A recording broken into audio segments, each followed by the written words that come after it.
Hello, we're doing a little shout out here to the IVC Soccer Club, coached by the esteemed and renowned Martin McNeil, who says, "The game is 90 minutes, but education lasts a lifetime." And see these two little stars right here? You know what that means? We have won 2 championships. The third is anticipated shortly. Anyway, here we go. Let's get busy here. This video is about macroeconomic equilibrium. You will recall that equilibrium is when the forces that exist together are balanced against each other in such a way that there is no tendency for change. It means at rest. So when we're talking about equilibrium in the macroeconomic sense, we're talking about a situation in which, given the short-run aggregate supply and aggregate demand, this point is a point both on aggregate demand and short-run aggregate supply. It is a price level at which the aggregate quantity of goods demanded is equal to the aggregate quantity of goods supplied. What that means in short, simple language is all that is being produced is being purchased. There's somebody to buy it all. There is no macroeconomic surplus, no macroeconomic shortage, and that equilibrium exists at exactly that price level, assuming that everything else that can affect producers' decisions and consumers' decisions is held constant. So I realize it's a little bit shaky, but so at P1 there's no macroeconomic surplus, but what about at price level P2 here? Well, at price level P2, this would be, right here, would be the aggregate quantity of goods supplied, and that's how much is being produced. And at price level P2, this here would be the quantity of goods demanded at that price level. And as a result, there would be a macroeconomic surplus. More is being produced than is being purchased. That means that business inventories throughout the economy are rising. Unplanned, unintended inventory rises. And when that happens, when we get rising inventories, what that means is that prices start to go down. So there's downward pressure on the price level. And not only that, but in response to the inventories that are building up, firms attempt to cut back. And in order to cut back, they reduce output. But in reducing output, it means layoffs. It means workers are working less, and so their incomes go down. When incomes go down, spending goes down. And so we end up with the dreaded downward spiral. There's the dreaded downward spiral. There's another video that goes into the dreaded downward spiral in some detail. But the point is that when the price level starts to fall, output starts to decrease. And when the price level starts to fall, the real quantity of goods demanded increases. And eventually we walk down the aggregate supply curve, down the aggregate demand curve, and we end up at equilibrium. And the point here is that in macroeconomic surplus creates forces that pushes us toward equilibrium. If the price level was P sub 0, then this would be the aggregate quantity demanded. People are trying to buy that quantity because the price level is low. And the quantity supplied, the aggregate quantity supplied, is going to be low because the price level is low. And this would create a macroeconomic shortage. People are trying to buy more than is available, and inventories start being depleted because more is being purchased than is being produced throughout the economy. And when businesses try to catch up on those inventories and solve that inventory depletion problem, in order to do that, the first thing that happens is there is upward pressure on prices. So the price level starts to rise. And when the price level starts to rise, in conjunction with this, businesses try and increase output. And in order to increase output, they have to hire more people. They have to hire more resources. That means that incomes are going up. When incomes go up, consumer purchases go up, and that puts further pressure on the inventories. In any case, what happens is as the price level goes up, then the aggregate quantity of goods supplied increases because sellers are willing to offer more for sale. They're trying to catch up on their inventories. Aggregate quantity supplied increases, and as the price level goes up, aggregate quantity demanded decreases until we get back here to our macroeconomic equilibrium. There are two essential points here. The first essential point is that the actual level of output is right there where quantity supplied equals quantity demanded. Right there at the intersection of aggregate demand and short-run aggregate supply, that is always the actual level of output in an economy. Second is that with disequilibrium, forces exist to move toward equilibrium, especially given the labor markets. You will recall that the labor markets, this is the supply of labor, that's the demand for labor, and there is one wage, real wage, that causes equilibrium in the labor market. At wage level 1, off the labor demand curve here, this point represents the quantity of workers, the quantity of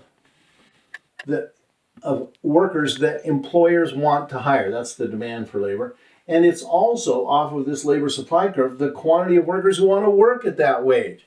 So when the quantity supplied of labor in the entire economy is equal to the quantity demanded of labor, we have equilibrium. What if the wage is higher than that for some reason? Well, at the higher wage, this is the quantity supplied, and this is the quantity demanded. And when quantity supplied is greater than quantity demanded, this is a macroeconomic surplus. And when there's a surplus, anytime, that puts downward pressure on the price. In this case, the wage is the price of labor. And as the price goes down, the quantity of labor supplied goes down. Fewer people are willing to work at the lower real wages. And when the real wage goes down, more employers want to hire workers. And so this moves the labor market toward equilibrium. If the wage is below the equilibrium wage of W1, then that creates the opposite situation. This point on the demand curve says employers are trying to hire this many workers, but the quantity supplied is only that amount off the supply curve. And when quantity demanded exceeds quantity supplied, that is a shortage, and a shortage puts upward pressure on wages. When the price goes up, employers want to hire fewer because the price is higher, and more workers want to work, and so the quantity supplied goes up. And there are forces, is the point, to move the economy to Q sub L, which is the equilibrium in the labor markets, and this is the natural level of employment. The natural level of employment is the labor force minus the natural rate of unemployment, which includes frictional and structural unemployment. So when the economy is in equilibrium, we are at the natural level of employment, and it's that quantity right there. And there are forces to move the labor markets to that point as well. So let's talk about the potential level of real output in the economy. Here's real quantity produced. Is our real GDP going to be this quantity, that quantity, that quantity? These are all different real GDP levels. And the answer is it's going to be at the potential level of output. Potential, if we look at a production possibilities frontier here, any output on the production possibilities frontier is possible to produce. That's the potential level. It is maximum and possible. So we're trying to translate this idea of potential level of output to our aggregate supply, aggregate demand model. A point outside the production possibilities frontier is not possible, and a point inside is possible, but it involves waste and unemployment and so forth. So we'll see those characteristics in this model. Anyway, the potential level of output is whatever the economy is capable of producing, given its resources, its technology, and the rules of the game. So if we take the current existing capital stock, labor stock, technology, rules of the game, and we plug in the entire labor force, everybody's working and using that capital and so forth, then the quantity we will produce is this quantity, and that is the long-run aggregate supply curve. So long-run aggregate supply is the potential level of output. It's vertical, because in the long run, the economy will always, prices will always adjust till we get to equilibrium. So, and the other bit to this is that when the economy is producing at this potential level of output, then it means the labor markets must be in equilibrium. So this potential level of output is associated with this natural level of employment. Those two go together. And any deviation from that, in other words, if we're not producing, if our actual level of production is not this quantity, then there will be disequilibrium in these labor markets as well. So let's see it. Okay.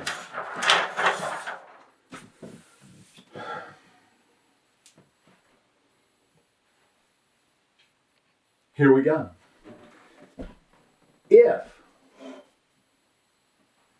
In order to have long-run equilibrium, we have to have the actual level of output in the economy, which is shown as the intersection of short-run aggregate supply and aggregate demand here. This quantity shows actual level of output. And we know that the potential level of output is shown by the long-run aggregate supply curve. So when we have this equilibrium, we know also that the labor markets will be in equilibrium, no surplus, no shortage. We have long and short run equilibrium. When the potential level of output, that's shown by the long run average cost aggregate supply curve, the potential level of output is equal to the actual level of output. So in all cases, actual is this intersection of short-run aggregate supply and aggregate demand, and potential is always shown by the long-run aggregate supply curve. And when they coincide, then we have long and short-run equilibrium in the economy, and we are assured then that everybody who wants to work has a job. No surplus, no shortage in the labor markets either. So that leads us to the big issue of this macroeconomic principles course, and that is gaps. A gap is defined as a difference between actual and potential real GDP. So in this picture, this actual equals potential, and so there is no gap because there's no difference between actual and potential. And in the long run, the economy has forces in it that will move the economy to both long and short run equilibrium.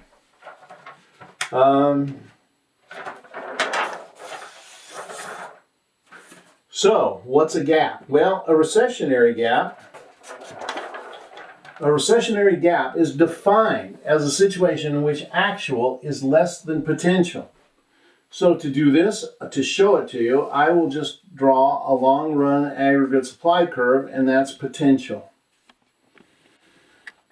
The potential level of output. And to show you the recessionary gap, boom, boom, I show an actual intersection that is short of that. So this is a picture where short-run aggregate supply, aggregate demand intersection is lower than the potential level. And so this difference between actual and potential is a recessionary gap. And when there's a recessionary gap, it means that there is a surplus in the labor markets. There is a surplus in the labor markets. Recessionary gap, we're going to use the production possibilities frontier, means the economy is producing inside what it's capable of producing. So that's a recessionary gap. And then an expansionary gap is the opposite. It's when the actual is greater than the potential. So, same thing, I'll do the long run aggregate supply curve. That shows potential. And then I'll have this intersection of short run aggregate supply and aggregate demand to the right of the potential. So in this case, the actual is greater than the potential, and this is an expansionary gap. In terms of our production possibilities frontier, this particular situation is represented on production possibilities frontier as trying to produce outside of our production, out of our potential, which means we can probably do it for a while, but it won't work in the long run. Adjustments will take place that will mess it up. And in the labor markets, we will have a situation so the quantity demanded is greater than the quantity supplied. There will be a shortage of labor in the labor markets. So that's it. We have equilibrium. Aggregate quantity supplied equals aggregate quantity demanded. There's no surplus, no shortage, no upward or downward spirals, etc. When there's disequilibrium, there are forces, there are forces that will push the economy and the labor markets toward equilibrium. And then the next bit is the short run the actual level of output is always where this intersection is of short run aggregate supply and aggregate demand. And the potential level of output is exactly equal to the long run aggregate supply. And when these are exactly equal, there's no gap. But when the actual is less than the potential, we have a recessionary gap. When the actual is greater than the potential, we have an expansionary gap. So the next section for this is to figure out, what do you do when there's a gap? Is it possible to close a gap? Gaps will close. They can be closed two ways. One is by doing something about it. Either the monetary people or the government using fiscal policy will do some policy to try and close the gap. Or they can do non-intervention and let the market forces close the gap as well. And there are arguments on both sides, which is better, which is more effective, and which is quicker, and all that stuff.